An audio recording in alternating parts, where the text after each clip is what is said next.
Hey guys, it's Roderick. I'm here with a review of X-Force 43. Okay, now I was kind of on the fence as to whether or not I was going to review X-Force. Now, here's some backstory. I got started reading the new X-Force back at the beginning of House of X, Power of X, and I really liked it. The team was Domino, it was Wolverine, it was Jean Grey, it was Sage, it was Beast, and I really kind of enjoyed the concept of, whereas you kind of had, the Quiet Council, they really use X-Force as kind of like their CIA, right? The kind of covert operations type of thing. I thought it was like a very interesting team. I really liked the dynamics. As you recall, we had like the attempted assassination of Charles Xavier, and then the kind of finding out with the little peacock mask guy and all that stuff. And I really liked the dynamics of that team. But as time went on, then Jean left X-Force, then she left Quiet Council, and then the team just really, the book kind of devolved into this quasi second Wolverine book, which is okay. I enjoy Wolverine, but I didn't like the fact there's so many other characters that could have been pulled into this X-Force team. And you also had something, Quentin Quire comes on, which I really enjoy Quentin. And it was just, the book just kind of started to falter in my eyes towards me once it became very Wolverine-centric. So when Fall of X happened, I was like, let's see what's going on. Then we got, of course, Beast on his ish, and he just stays on some ish. And, I kind of like stopped right around the time in which Colossus's brother took over his mind and had the author pitting like his whole thoughts, whatever. So I was like, let's see what X-Force gives. Baby! X-Force gave me my life with this issue. Now, with most of Fall of X books that are happening in this first month, right after Fall of X, they're kind of setting up the story, right? But this gives me my life. This is why I'm going to be reading X-Force, because now we have our increased stakes, we have our interesting characters, we have some, really good artists, and I was like, okay, I'm going to mess with X-Force. So let's start. So here's where we start off.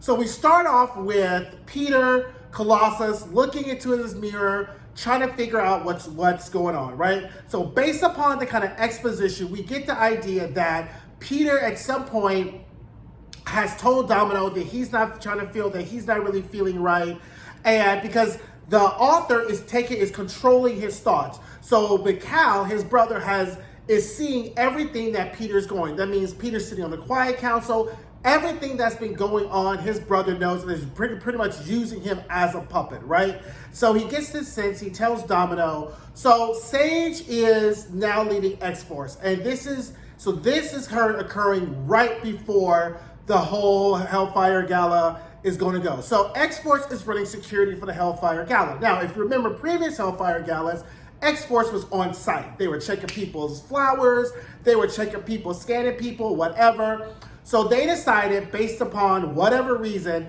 X-Force is going to be off-site, right?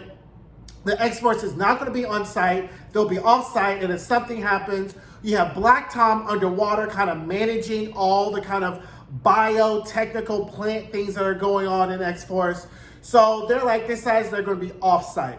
They're having this meeting. You got Deadpool there. So now the team is Deadpool, Omega Red, Sage, Quentin Quire, who's having this old man body issue. Y'all can drop down in the comments and tell me what that's all about.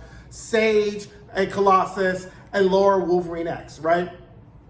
So we're down there. So they're getting ready for the Hellfire Gala, and Peter's kind of sensing something's off. So then we get this kind of one of those data pages or whatever you get in X-Force, where Mikal is having a conversation with the author. Now, I do remember reading this episode where, excuse me, the author did not really like the job that he was set up to do. And pretty much Mikal, Peter's brother, is pretty much telling him, you work for me, you do what I say, don't you know who you messing with, yada, yada, yada. Because, correct me if I'm wrong, but Peter's brother is an Omega level mutant as well. If not Omega, he's one of those reality bending in that Proteus, Jamie Braddock type of thing. I'll have to go back and look at my list of Omega level mutants. I'll drop down in the comments and either correct or confirm. But needless to say, he's dangerous, okay? So he's kind of giving the author don't forget what side your brother's buttered on, because he's holding the author captive. The author isn't doing this out of some deal. He's holding the author captive and is having, and Mikhail is having the author really write and control Peter's thoughts. So we're getting ready for the Hellfire Gala. Peter goes in for a drink. He runs into Charles Xavier, asks him how he's doing. He's like, yeah, they're not really the best.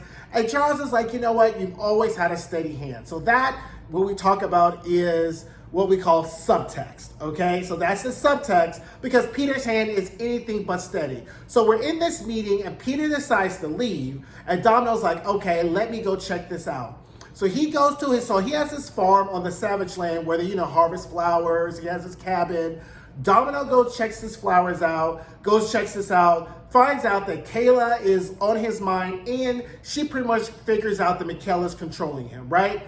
In the interim of that, right, we also have found out on the data page that Mikhail has amassed an army of 1,000 super soldiers, okay? So Mikhail is also thinking that he's going to make his move during the Hellfire Gala. Needless to say, he's been already hopscotched over because Orca's about to show up and just throw everything to shit anyway, right?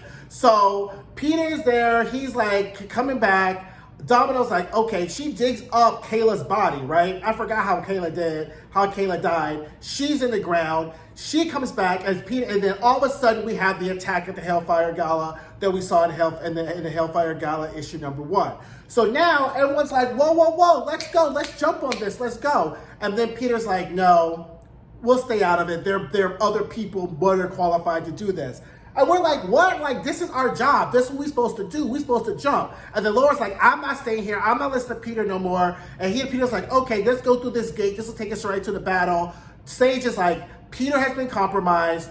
Don't listen to him. Sage is like, yep, I'm on that. So then Sage, Quentin Quire, Red Omega, Laura all go through this gate with Peter, and child, they're in there with a bunch of 1,000 super soldiers, okay? They're not at the gala. They've been taken off the board. Black Tom is still underwater, and we kind of see now how this was how really the massacre that happened at the Hellfire Gala was occurring, with the Avengers off-site, X-Force being taken off the board by Mikhail. And so we really kind of see how this was happening, right? You got Omega, got Quentin Quire off the board. You got Wolverine X off the board. Sage, all these great tacticians are now off the board, right?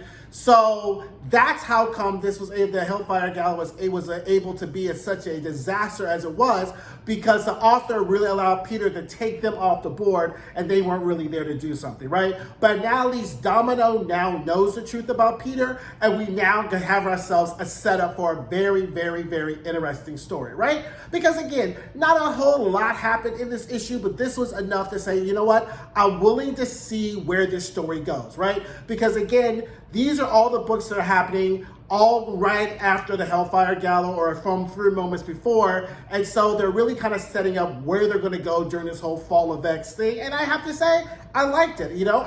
I'm willing to admit I was wrong. I had my doubts. I was like, I don't know about this.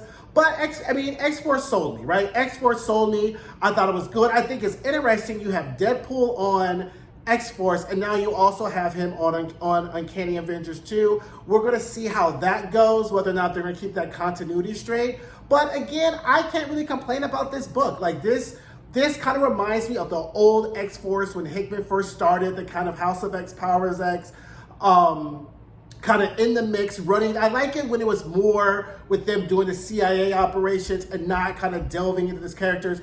Beast stays on some fuck shit. How they're going to figure out this whole Beast situation, I don't know. But Beast stays on fuck shit. Like, even Jean in her dying breath was like, this motherfucker needs to be stopped. So that's who she told Firestar to be like, narc on Beast, because he stays on fuck shit. So anyway, like I said, X-Force 43 I give it a straight up 4.5, 4 stars, probably even 5 stars after a second reading. It was solid, great characters. Go check it out. Let's go on this journey together, because I hate when a book kind of like raises my expectations and lets me down. So I am kind of giving X-Force like the long-handed spoon, but they've built up enough trust. Like, I think it'll end up being okay. So anyway, don't forget to like, subscribe, check out my other videos, and I'll see you guys later. Bye.